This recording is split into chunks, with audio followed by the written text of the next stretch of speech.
Տիկին Ջուլակյան, իհարկե ես ելույթում կանդրադառնամ մեր դիրքորոշմանը հարցի վերաբերյալ։ Դուք վկայակոչեցիք 21 թվականի ընտրությունները։ Խնդրում եմ մի հատ արձանագրեք 21 թվականի ձեր տրված խոստումը եւ դրան համապատասխան պատրաստված կառավարության ծրագիրը արդյոք ձեր համար ընտրություններում ձեր նշած 680,000 մարդ, որ ձայն էր տվել, ձեզ իրավունք է վերապահել այդ ձայների համապատասխան ձեր խոստմանը համապատասխան գալ իշխանության եւ գլխի վրա շուռ տալ այն ինչ որ խոսք եք տվել, հա։ Արդյոք համապատասխանում է ձեր իսկ մատնանշված հիմքը իշխանությունը ժողովրդի կողմից ձեզ փոխանցելու ձեր վարքագծի եւ հիմա ձեր գնահատական։ Երկրորդ հարցը դուք ինչպես եք պատկերացնում Հայաստանի Հանրապետության Սահմանադրության 157-րդ հոդվածի ներողություն 157, 158 կառավարության փոփոխության հնարավորություն անվստահության հայտնելու։ Առհասարակ այս հոդվածը ըստ ձեզ 157, 156, 157, 158 Մեկ սահմանադրության մասին եք խոսում հայտնելու հարցը։ Այո, ինչպես եք պատկերացնում այս հոդվածների կիրառումը պրակտիկայում մի բերքյան էլի կառավարության փոփոխության մասով։ Երրորդ հարցը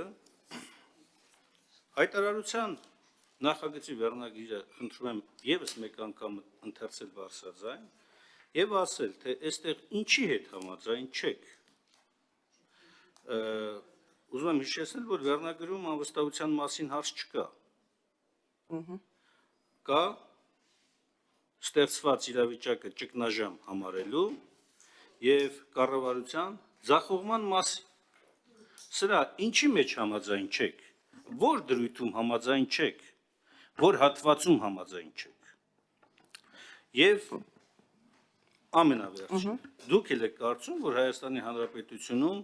մարդու իրավունքների ոտնահարում չկա։ Շնորհակալ եմ հարցերի համար, պարոն Մինասյան, եթե մոռանամ որևէ հարցի անդրադառնալ, կխնդրեմ հիշեցնել, սկսեմ նրանից, թե վերնագրի որ հատվածի հետ համաձայն չեմ, ավելի հեշտ կլինի պատասխանել, որ հատվածի հետ եմ համաձայն։ Ազգային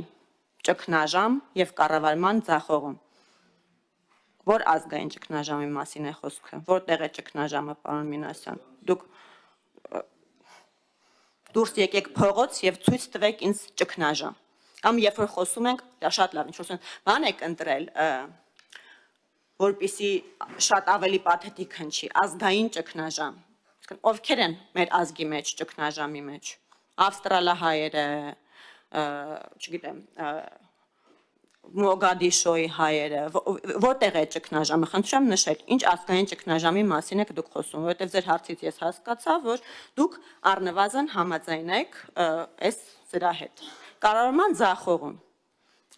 Կոնկրետ որ մասն է ձախողվել, այդ պետք է նշեք։ Իհարկե, այստեղ այս ամբողջ տեքստի մեջ նշած ամեն հատվածի վերաբերյալ ես ունեմ նշումներ եւ այդ նշումների վերաբերյալ ես բնականաբար իմ խոսքը կասեմ իմ եզրակ փակիչ ելույթում այս պահին որպեսզի չծանրաբեռնեմ շատ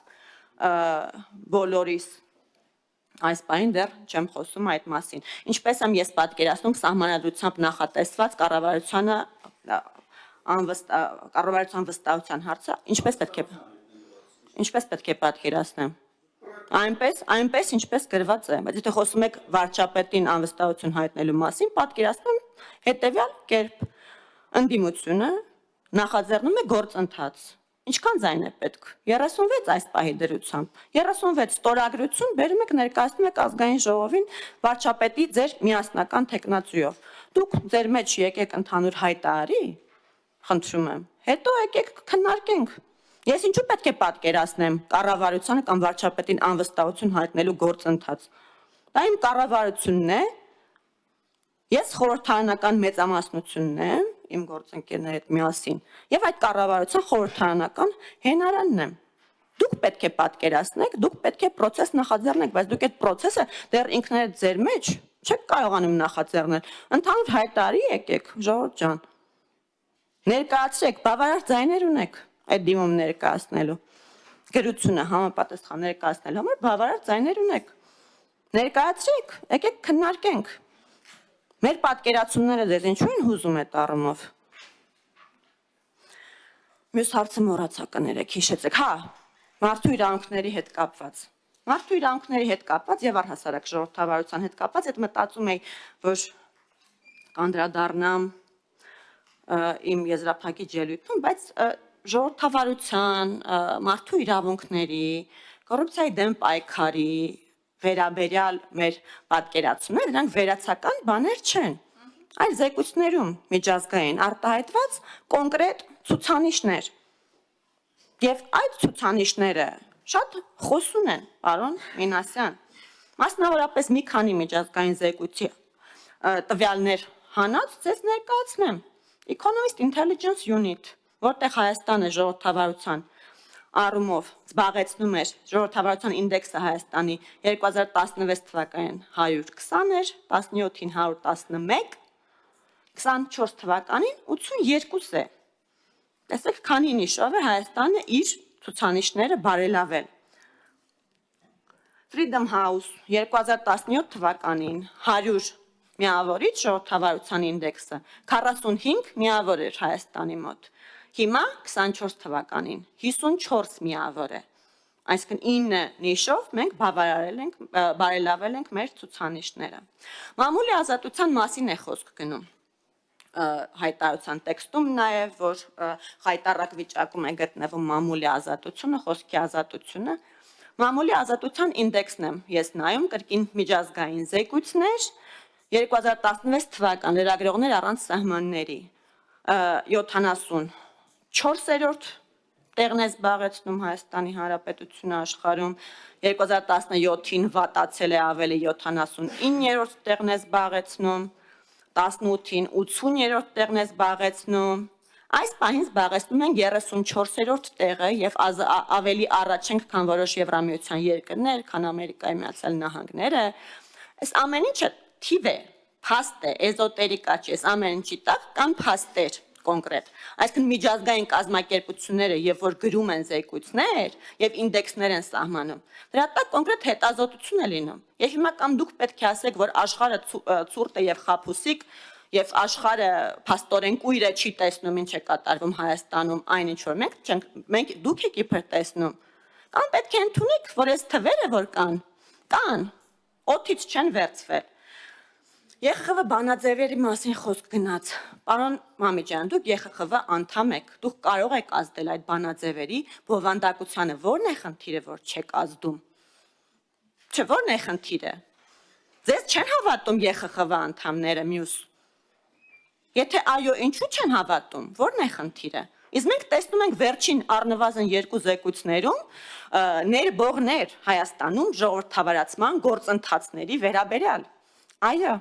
եւ նաեւ այո խոսակցություն, պարոն Մամիջանյան, որ Հայաստանը մոնիտորինգի փուլից պետք է անցում կատարի պոստմոնիտորինգի փուլի։ Սա էլ նույնց եմ ասում։ Փաստեր են, էզոտերիկա չէ։ Եթե դուք աշխարհին չեք կարողանում համոզել, որ Հայաստանում բռնապետություն է, գուցե խնդիրը ոչ թե աշխարհի մեջ է կամ բռնապետության, այլ ձեր մեջ։ Գուցե ձեր մեջ փնտրեք, պարոն Մամիջանյան, ես չգիտեմ, այլ տարբերակ չունեմ։ Կոռուպցիայի մասին, ծաղկող կոռուպցիայի մասին, սա նույնպես թիվ է, կոռուպցիայի ընկալման համաթիվ։ Ամբողջ աշխարհում կոռուպցիայի չափերը հաշվարկվում են այդպես։ Transparency International կազմակերպությունը համաշխարհային ամենամյա զեկույցներով է հանդես գալիս, որտեղ որ թվեր է ներկայացնում յուրաքանչյուր երկրում կոռուպցիայի ընկալման համաթվի հետ կապված։ Եվ այսպես 2014 թվականին մենք ունեցել ենք 37 միավոր եւ եղել ենք 94-րդ աշխարհում։ 2017 թվականին ունեցել ենք 35 միավոր, եղել ենք 107-րդ աշխարհում։ 2020 թվականին, 2019 թվականին եղել ենք 42-րդը, եղել ենք ներողություն 42 նիշ ենք ունեցել, բալ ենք ունեցել։ 77-րդն ենք եղել աշխարհում։ 24 թվականին ունենք 47 բալ եւ 63-րդն ենք աշխարհում։ Այսինքն 14 թվականից մինչեւ 24 թվական 10 միավորով բարելավել ենք մեր դիրքերը եւ 94-րդ տեղից հայտնվել ենք 63-րդ տեղում, 31 տեղով բարելավել ենք մեր դիրքերը։ Սրանք են կոնկրետ չափանիշներով գրվող հետազոտություններ։ Սրանց հետևում էլ մեծ աշխատանք կա եւ լրջագույն տվյալներ։ Խոսում ենք տնտեսության մասին, ներդրումային միջավայրի մասին, ներդրումային միջավայրի ես շատ լավ չեմ հասկանում, բայց մեր ցուցանիշը չափվում է այնտեղ ինչ է B+, բան, Հայաստանը այդ դիրքում է, որը վատ դիրք չէ։ Ես պարոն Մինասյան, քանի որ իմ դաշտի շատ չեմ մտնում, կարող է ծիծաղալի թվամ հիմա ներողություն, բայց համենայն դեպս նորից այդ տնտեսական լրջագույն խնդիրների մասին, որ խոսում եք տնտեսական լուրջ անկոմ բան, մի քանի թվեր եմ հանել իմ շատ սիրողական բանով, բայց սրանք էլ են թվեր, եթե այդտեղ հարցեր կան, դուք կարող եք իհարկե ձեր հակապաստարկները ներկայացնեք, ես տնտեսագետ չեմ, բայց քանի որ խոսում ենք տնտեսության լրջագույն անկումից, ես հանել եմ թվերը Հայաստանի Հանրապետության ՀՆԱ-ի 15 թվականի համար 10.55 միլիարդ դոլար, 24 թվականի համար 25.79 միլիարդ դոլար, այսինքն 15.79 միլիարդ 15 միլիարդից ավելի ավելացում ՀՆԱ-ի առումով 25 թվականի համար առհասարակ IMF-ը կանխատեսում է 26.58 միլիարդ դոլար ՀՆԱ մեկ շնչին ընկնող ՀՆԱ-ի առումով 2015 թվականին ունեցել ենք 3512 դոլար 24 թվականին ունենք 8382 դոլար 25 թվականի համար կանխատեսվում է 8967 դոլար գրեթե 3 անգամ ավելացել է մեկ շնչին ընկնող ՀՆԱ-ն հետո բյուջեն 15 թվականին ծախսային մասով եղել է 1.337 միլիարդ դրամ 25 թվականին 3.482 միլիարդ դրամ է այսինքն ավելի քան կրկնապատկվել է մեր բյուջեն սրանք ցուցանիշներ են թվեր են ժողովուրդ ջան հետեւաբար այդ հայտարարությունները օթից չի բայց քանի որ մի քիչ գնացինք այդ արտաքին ցուցանիշների պարտքը դուք քննարկում եք ազգային ժողովի նիստերի դալիճում կշարունակեք քննարկել հիմա նաև բանի մասին խոսեմ ուրեմն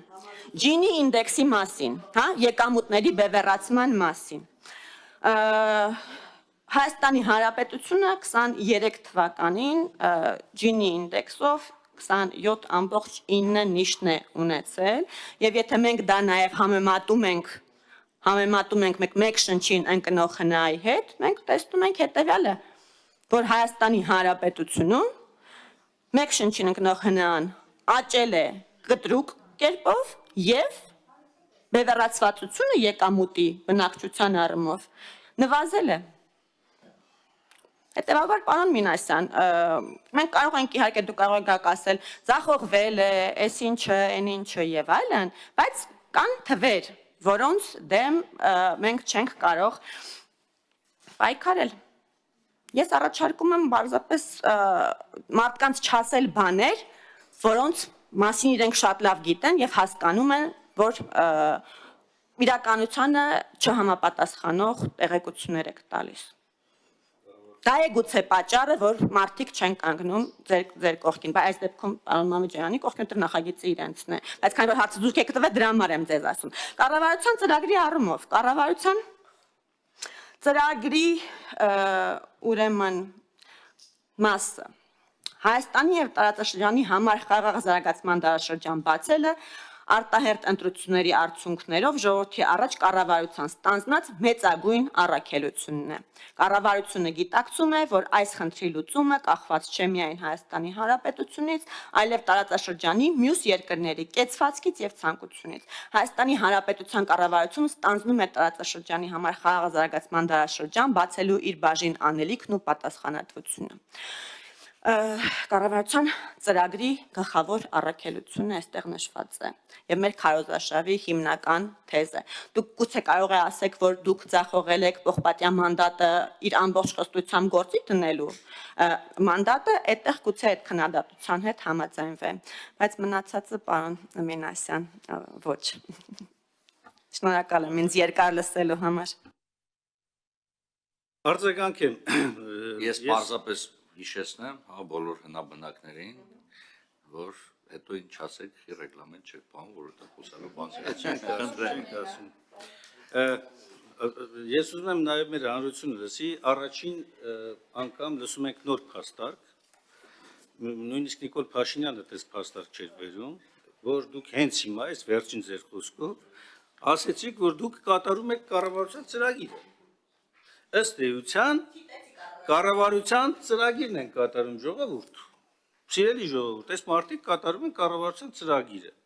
Փաստորեն է, որ 21 թվականին ձեզ ասել եմ, որ մենք դիգանք դեօկուպացիայի անենք Շուշին, Հադրութը, որ Արցախի հարցը առանց ձեր մասնակցության չի կարող, ԵԱՀԿ Մինսկի շրջանակներում միակ լուծման տարբերակն է միջազգային ձևաչափով եւ այլն, այդ բոլորը երազում ենք մենք տեսել։ Փաստորեն կառավարությունը դա եկել ու իրականացրել է, սա եք ասում դուք։ Այսինքն դուք կառավարության ծրագրով տրված խոստումը, որ չեք կատարել, հիմա հերքում եք։ Դուք ասում եք, որ կատարել եք։ Մինասյան, դուք ասեցիք կառավարության ծրագիրը չեք կատարել, ասի կառավարության ծրագրի մեջ գրված է մեծագույն առաքելություն։ Իմ հարցը շատ պարզ էր։ Կա կառավարության ծրագիր, որ դուք անդադ վկայակոչում եք 21 թվականի ընտրությունները, դուք տվել եք խոստում, սևով սպիտակի վրա գրել եք մտքեր, գործողություններ, ծրագրեր, եկել եք այստեղ, հիմա դուք փաստորեն ժողովրդին ասում եք, որ կատարել եք այդ ծրագիրը։ Ես այսպես հասկացա ձեր վերջին խոսքից։ Այսինքն ինչ որ ընդ գրված է, ժողովուրդ, ընդ որ գրված է դա կապ չունի, կառավարությունը իր ծրագիրը կատարել։ Մինչև այդ Նիկոլ Փաշինյանը ճիշտ ասած այլ բաներ ասում։ Ասում էր, եթե մենք ձախողել ենք ծրագիրը, բան չի, հեղափոխություն չեն անում։ Այսինքն, հիմա շարունակության մեջ դուք չանդրադարձեք կառավարությանը եւ վարչապետին անվստահություն հայտնելու համանդրական կարգավորման շրջանակում, ինչպես եք դա դուք պատկերացնում, որ պարագայում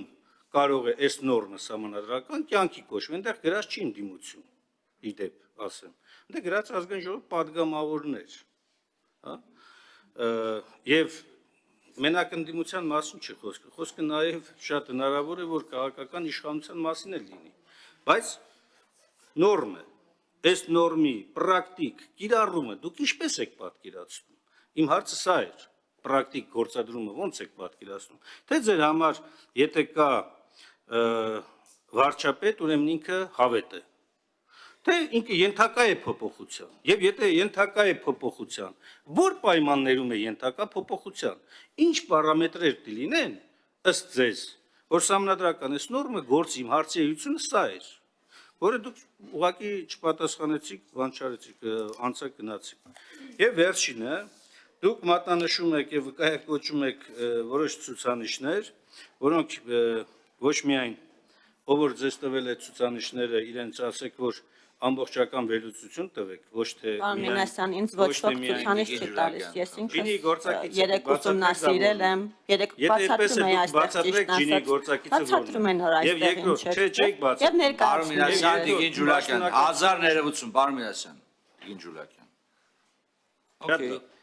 Իսկ սկսենք ջինի գործակիցը բացատրելուց, հետո կշարունակենք Պյութագորասի թեորեմը բացատրել։ Ես ավարտեմ իմ արձագանքի իրավունքներ, Պարոն Մինասյան,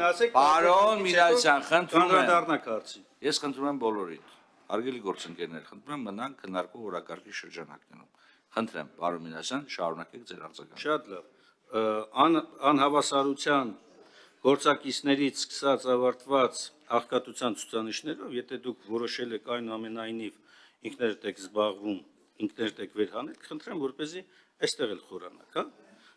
Երկրորդ բլոկն էլ արտաքին պարտքն է, պետության արտաքին պարտքը, այդ որ սենց հերոսաբար դուք հայտարարում եք ցուցանիշներ, համախառն ներքին արդյունքի եւ այլ եւ այլ։ Արտաքին պարտքի, ինֆլյացիայի մակարդակի, այս բաների համադրությունն էլ արեք, եթե չնայած դուք ասացիք, որ տնտեսագետ չեք մտնում այդ բանի մեջ, դրա համար է ես ասում, որ որ վերլուծել տվել է, խնդրում եմ ասեք, որ ավելի մանրամասը վերլուծի տա, որ հաջորդ անգամ ասելուց ամբողջական լինի ձեր ասածը։ Եվ մարդու իրավունքների տեսակետից։ Այսինքն ձեր համար բացառապես չափման միավորը միայն առանձին գնահատականներն են, որոնք հնչում են, իսկ նրանք, որոնք որ օրինակ նույն ԵԽԽՎ բանաձևերում, որ արձանագրված են Հայաստանում ժողովրդավարության համակարգերի վերաբերյալ խնդրահարույց մասերով, նույնիսկ խնդրահարույց, սկսած նրանից, որ մարդուն խոսքի ազատության համար դատապարտումը համարվել է ոչ համաչափ, կամ թվում է, որ ոչ համաչափ է, կամ քաղբանտարկյալների արկայությունը, որոնք բացահայտ է, այսինքն ըստ երկրորդ բան չկա։ Որտեղ է բացահայտ բանը։ Բացահայտ է, որ մարդուն դուք դատապարտում եք իր խոսքերի համար, ոչ թե գործողությունների։ Առհասարակ, եթե մարդուն խոսքի համար դատապարտում եք, մի հատ էլ ազգային ժողովով մեծամասնությունով բացառապես ՔՊ-ով չհիմնավորված իրավական ապացուցման դեռևս ենթակա ենթադրյալ կամ վերագրվող արարքները դուք դարձնում եք ազգային ժողովի հայտարարության մեջ հաստատված հանգամանքներ, սրբազանների գործերը, որտեղ դուք հաստատված հանգամանքներ եք համարում, եւ դա ասում է ազգային ժողովի պատգամավորը, մեծամասնության պատգամավորը, ավելին մեծամասնությունը քվեարկում է այդ հայտարարությանը կողմ։ Սրանք, եթե դուք համարում եք, որ մարդու իրավունքների խախտում չի, ուրեմն, չգիտեմ, ասենք միջազգային գնահատականները ինչպես պետք է լինեն էլի, այսինքն միջև անգամ դատական ակտի սպասելը դուք մարդուն վերագրվող արարքը համարում եք, որ ինքը դա արել է, եւ դա անում եք ոչ ավել ոչ պակաս ազգային ժողովի անունից հայտարարություն ընդունելով։ Սա փաստ է, սա չեք կարող հերկել։ Սա փաստ է։ Դուք հաստատել եք դրանով, որ իբր Բագրատ Սրբազանը եւ իր գործընկերները կամ մեր գործընկերները կամ ակտիվ հանրային մարդիկ իրենք կատարել են քրեորեն պատժելի արարքներ։ Դուք դա հաստատել եք ձեր հայտարարությամբ։ Հետևաբար սա մարդու իրավունքների ամենապարզ խախտումն է, միջև դատական ակտի դատարանով անձին մեղավոր ճանաչելը, դուք հայտարարում եք, որ անձը մեղավոր է ու վերջ։ Եվ վերջին դիտարկումը անեմ ձեր պատասխանի վրա։ Փաստորեն դուք հիմա հետ գալով ասում եք, որ ազգային ճգնաժամ հասկացությունը ձեր համար խորտ է, այսինքն ձեր համար խորտ է ներքին այս անհամերաշխությունը, ատելության միջավայրը, արցախցիների նկատմամբ այս վերաբերմունքը, որ ցուցաբերվում է առանձին հատվածների կողմից, բացասական վերաբերմունքը, սրանք բոլորը ձեր համար ազգայինի հետ կապ չունեն։ Ազգայինի հետ ձեր համար կապ չունի նաև Արցախի կորուստը, Հայաստանի ինքնիշխան տարածքների օկուպացիան, դրանք ազգայինի հետ կապ չունեն, թե ճգնաժամի հետ կապ չունեն։ Մի հատ ստել կողմնորոշում։ Այսքան։ Շնորհակալ եմ, պարոն Մինասյան, հարցերի հերթական խմբի, այո, շնորհակալություն Տիկին Ղազարյան, համար մարդու իրավունքների մասին եք խոսում, արդյոք խախտվում են։ Այո, խախտվում են, եւ այո, միջազգային զեկույցներում նաեւ այդ մասին է խոսվում, եւ եթե դուք մասնակցում եք քննչական իրավապահ մարմինների ազգային ժողովում հաղորդումներ կայացնելու գործընթացին, իսկ դուք մասնակցում եք դատախազի։ Ես երկրում չեմ մասնակցել, երբ որ ես երկրում լինում մասնակցում եմ, բայց իմ գործընկերներն են ակտիվ կերպով մասնակցում եւ կարծում եմ հենց իրենք են, որ ամենաակտիվ ձևով նաև այդ հարցերը ուղղում են մեր իրավապահ մարմինների ղեկավարներին։ Ես վստահ եմ, որ դուք այդ հարցերը լսում եք, եթե դուք իհարկե ցանկություն ունեք լսելու։ Իսկ այդ հարցերը ուղղվում են մեր իրավապահ մարմինների ներկայացուցիչներին։ Խոսքի համար Հայաստանի Հանրապետությունում դատապարտվում են, ես չեմ հասկանում, երբանից է բռնության կոչը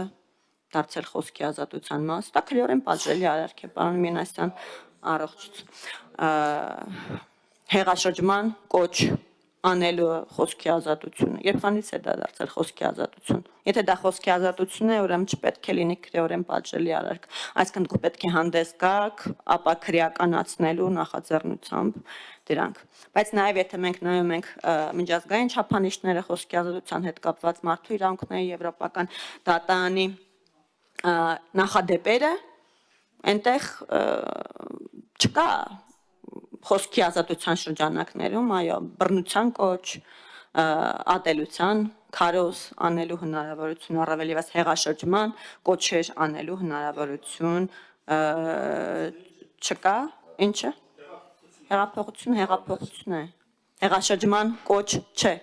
Հեղափոխությունը այն երկրում, որտեղ հեղափոխությունը, որտեղ երկրում ներողություն։ Դուք ուզում եք ասել, որ դա եղել է քրեորեն պատժելի արարք եւ Նիկոլ Փաշինյանին չեն դատել։